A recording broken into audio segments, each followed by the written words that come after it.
Deep in the heart of the kingdom of Aridani, Princess Zuri lived in luxury beyond imagination. Gold chandeliers lit the royal halls, silk drapes flowed like waterfalls, and the scent of rare incense filled the air.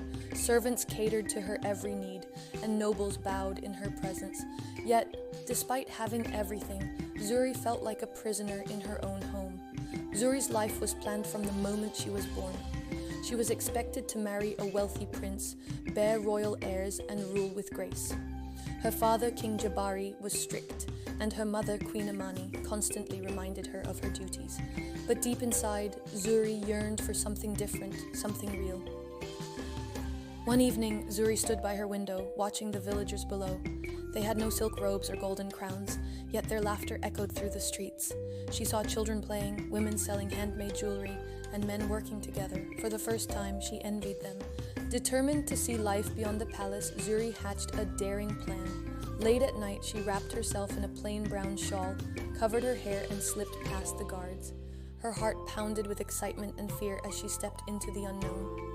For the first time, Zuri walked through the village without anyone bowing to her. She felt the rough dirt beneath her feet, smelled the fresh baked bread in the air, and heard the real, unfiltered voices of the people.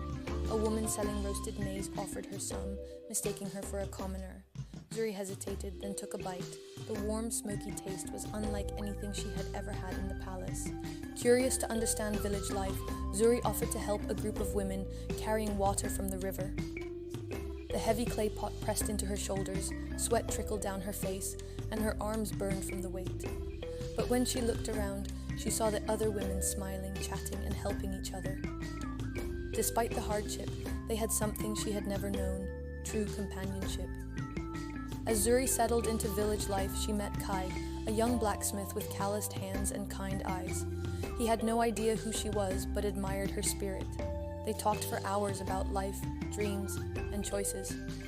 For the first time, Zuri felt like she was truly seen, not as a princess, but as a person. Back at the palace, chaos erupted when the guards discovered Zuri's empty chambers. King Jabari was furious, sending his best warriors to search for her. The queen, on the other hand, feared what would happen if their enemies learned that the princess was missing. Time was running out.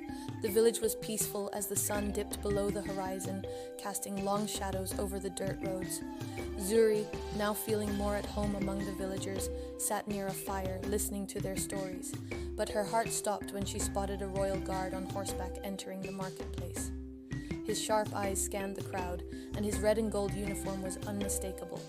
Kai, noticing Zuri's panic, leaned in and whispered, "Come with me." Without hesitation, he grabbed her hand and led her through the back of the marketplace. They weaved through narrow alleyways, past small huts and hidden gardens. The pounding of the horses' hooves echoed in the distance, growing louder with each passing second. Kai led Zuri into his small blacksmith shop, where the smell of burning coal and metal filled the air. He quickly shut the wooden door and whispered, "Stay quiet."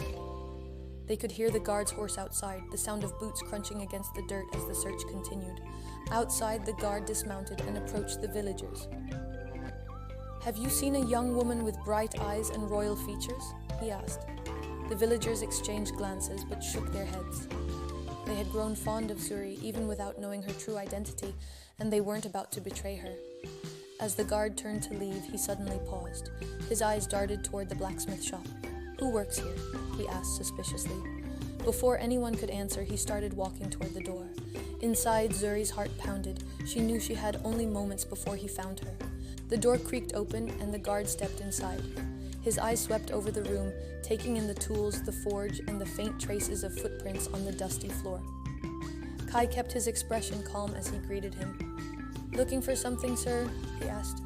Thinking quickly, Kai grabbed a hot piece of metal from the forge and pretended to be focused on his work. "Just another long night of work," he said casually. The guard frowned but seemed to lose interest. "If you see anything unusual, report it to the palace," he said before turning to leave. As the sound of the horse's hooves faded into the distance, Zuri finally exhaled. Kai turned to her, his face serious. "You can't stay here much longer. They won't stop searching." Zuri knew he was right, but where could she go? Zuri sat on a wooden bench inside Kai's blacksmith shop, her mind racing. The royal guard had left for now, but she knew they would return. If she stayed, she was putting everyone in danger. Kai stood beside her, his arms crossed. "You can't stay here anymore," he said firmly. "They'll search again, and next time they won't leave so easily." Zuri looked up at Kai, uncertainty in her eyes. "Where can I go?" she whispered. He hesitated before responding. "There's a village beyond the hills, far from the palace's reach. My cousin lives there. I can take you, but we must leave before dawn."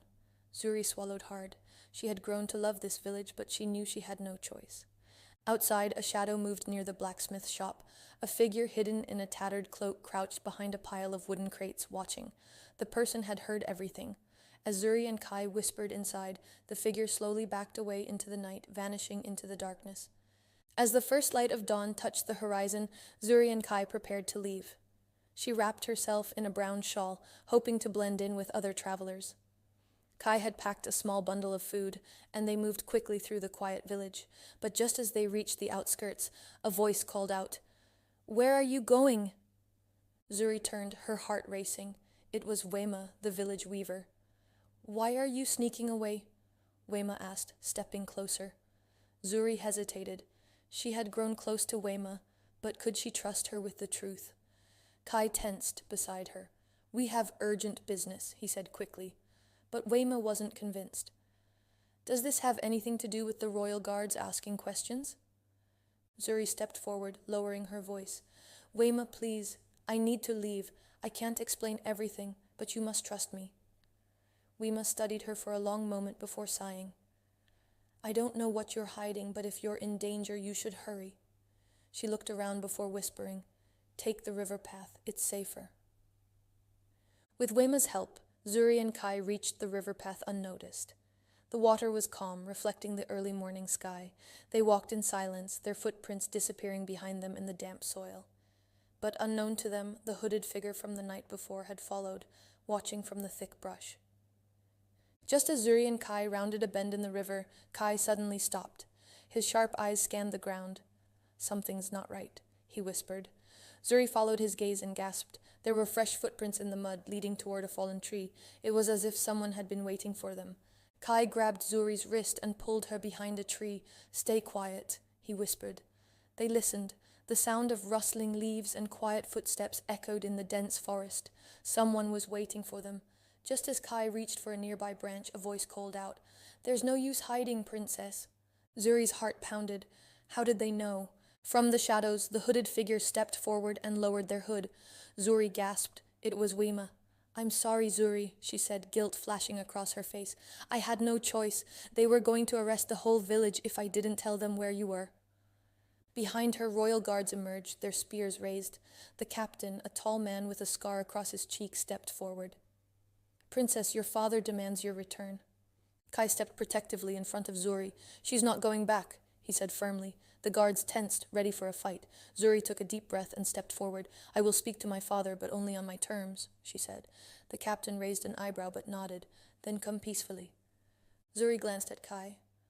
This was their only option. She wasn't running anymore. Back at the palace, Zuri stood before her father, King Jabari. His once warm eyes were filled with frustration. "Why would you throw away everything I gave you?" he demanded. Zuri stood tall. "Because a life of riches means nothing if I don't know who I am," she said firmly. "I learned more in that village than I ever did behind these walls." The court fell silent. Her father's expression softened, but he still shook his head. "You belong here, Zuri." Zuri stepped closer to her father. "A true ruler must understand their people. I will not live in a palace while they suffer. If I am to be a princess, I must be a servant first." The king studied her for a long moment. Then, to everyone's shock, he sighed.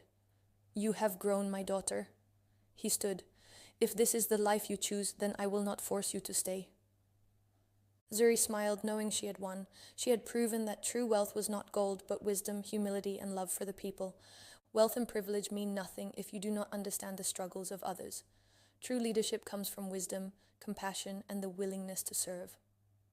Hope you liked this story. Subscribe if you find the story interesting.